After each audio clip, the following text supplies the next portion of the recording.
Hello, I live in North London. I'm a metropolitan bloke. I read The Guardian, spend weekends in Suffolk. I'm an artist, a thespian, a poet of some little note, and may yet become a lesbian when next my career hits the ropes. Predictably, the Tories don't tend to get my vote, so through the current cultural lens and painted in broad brushstrokes, would that suggest to you that I'm woke? I recycle, ride a bicycle, my wife's a psychotherapist who drinks exotic herbal teas.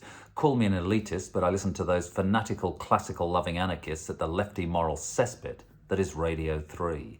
In fact, dare I say it, I generally approve of the BBC. Their news has gone to shit since Downing Street's been editing it. Controversial, but all the same, I'm happy to pay the licence fee.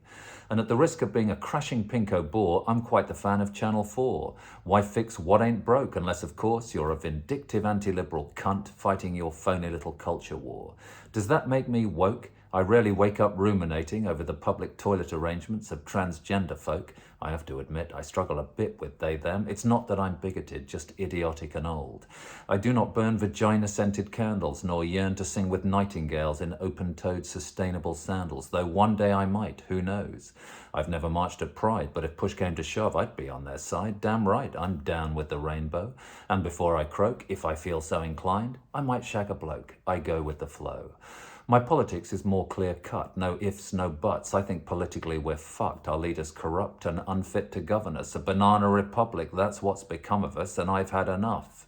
Are you not a little bit fucking sick of it? Now we're literally swimming in their shit. I mean, what would it take? Namaste. My politics comes from brotherhood and love, heart in the same place as back in the day when me and my teenage friends raised a few pence for the miners. Less dogmatic than I was back then, sharper one-liners, more your armchair activist, getting pissed in front of the news and ranting a bit.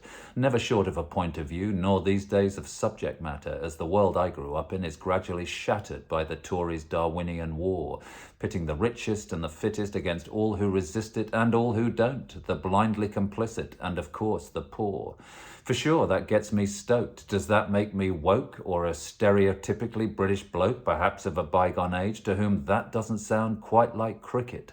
Does having a shred of compassion these days make you unpatriotic or insufficiently British? This is my problem, not yours.